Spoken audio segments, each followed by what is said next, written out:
ओम नमः शिवाय। श्रावण मास महात्म अध्याय 21वां। श्रावण पूर्णिमा पर किए जाने वाले कृत्यों का संक्षिप्त वर्णन तथा रक्षाबंधन की कथा। सनत कुमार जी बोले, हे दयानिधे, कृपया करके अब आप पौर्णमासी व्रत की विधि कहिए, क्योंकि हे स्वामिन, इसका महात्म सुनने वालों की श्रवणेच्छा बढ़ती है। ईश्वर बोले, हे सनत कुमार, इस श्रावण मास में पूर्णिमा तिथि को उत्सर्जन तथा उपाकर्म संपन्न होते हैं।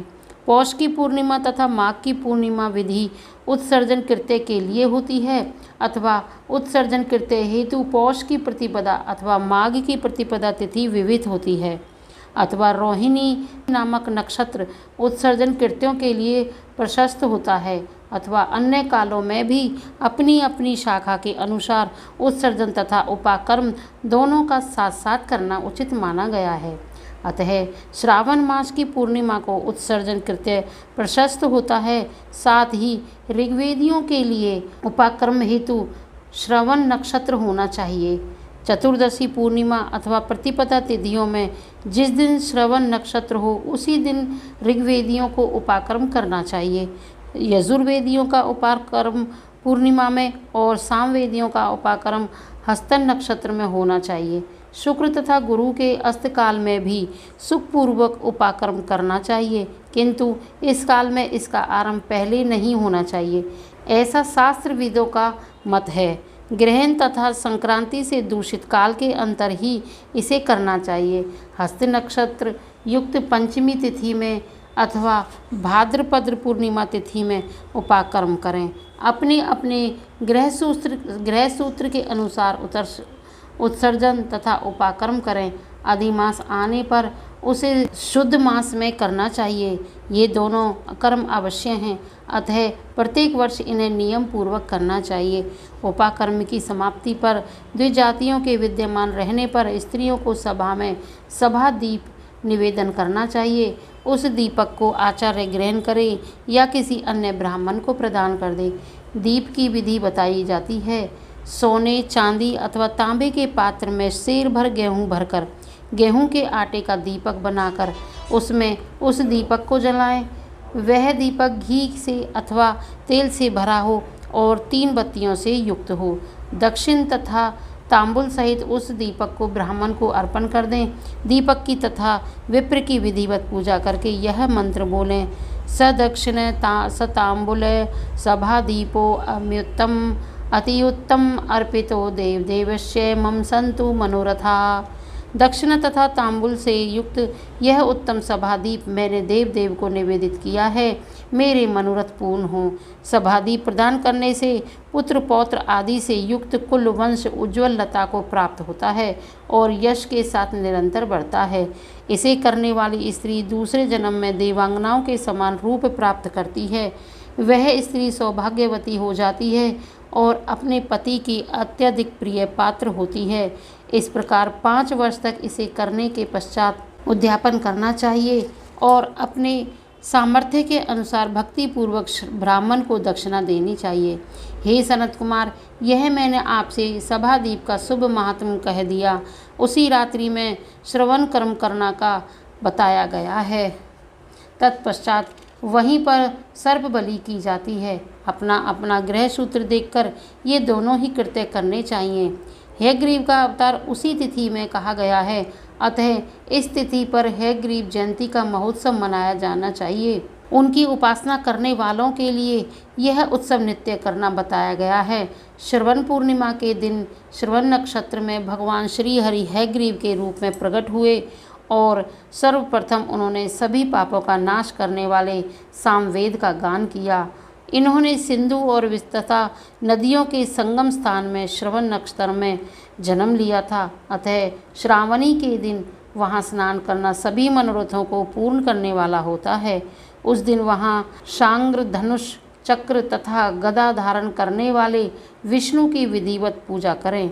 इसके बाद सामगान का श्रवण करें, ब्राह्मणों की हर प्रकार से पूजा करें और अपने बंधु बांधवों के साथ वहाँ क्रीड़ा करें तथा भोजन करें।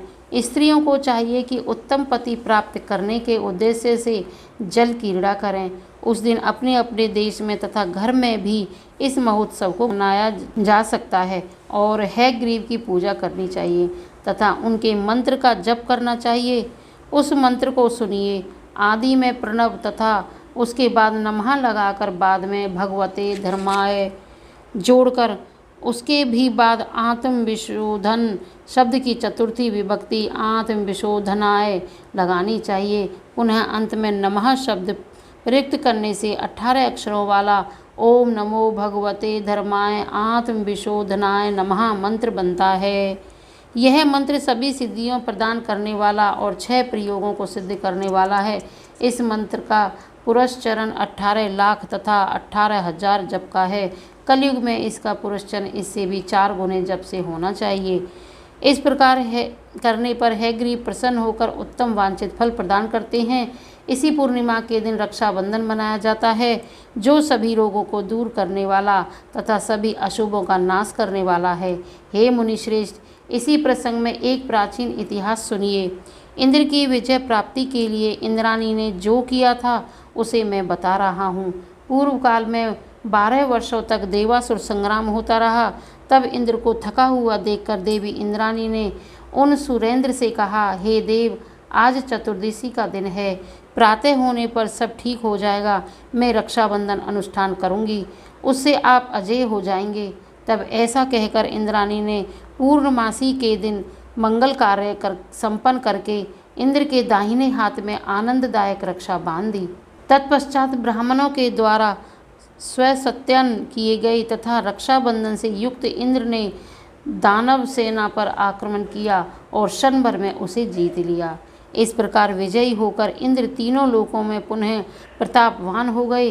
हे मुनीश्वर, मैंने आपसे रक्षाबंधन के इस प्रभाव का वर्णन कर दिया है, जो विजय प्रदान करने वाला, सुख देने वाला और पुत्र, आरोग्य तथा धन प्रदान करने वाला है।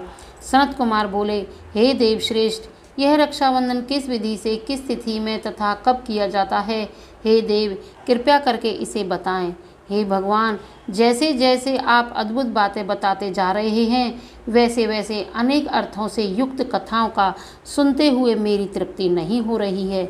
ईश्वर बोले, बुद्धिमान मनुष्य को चाहिए कि श्रावण का महीना आने पर पूर्णिमा तिथि को सूर्योदय के समय श्रुति स्मृति के विधान से स्नान करें।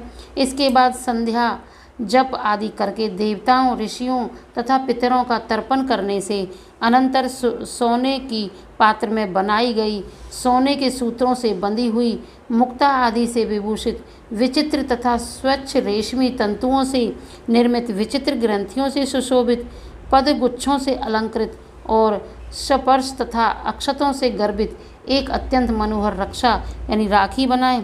तदंतर कलश स्थापन करके उसके ऊपर पूर्ण पात्र रखें और पुनः उस पर रक्षा को स्थापित कर दें।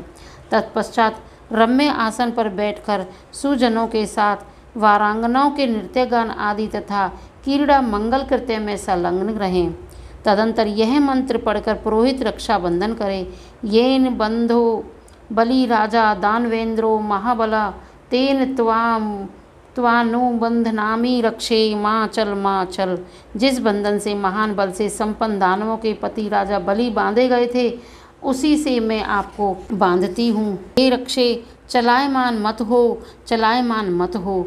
ब्राह्मणों, क्षत्रियों, वैश्यों, शूद्रों तथा अन्य मनुष्यों को चाहिए कि यत्नपूर्वक ब्राह्मणों की पूजा करके रक्षाबंधन करे। जो इस विधि से रक्षाबंधन करता है, वह सभी दोषों से रहित होकर वर्ष पर्यंत सुखी रहता है। विधान को जानने वाला जो मनुष्य शुद्ध श्रावण मास में इस रक्षाबंधन अनुष्ठान को करता है, वह पुत्रों, पौत्रों तथा सुजनों के सहित एक वर्ष भर अत्यंत सुख से रहता है। उत्तम व्रत करने वालों को चाहिए कि भद्रा में रक्षाबंधन ना करें, क्योंकि भद्रा में बांधी गई रक्षा विपरीत फल देने वाली होती है। इस प्रकार श्री स्कंद पुराण के अंतर्गत ईश्वर शरद कुमार संवाद में श्रावण मास महात्म्य में उपाकर्मोत्सर्जन, श्रावण क्रम, सर्प बलि, सभादीप, हयग्रीव जयंती, रक्षाबंधन विधि कथन नामक 21वां अध्याय पूर्ण हुआ। बोलो ओम नमः शिवाय, ओम नमः शिवाय, ओम नमः शिवाय।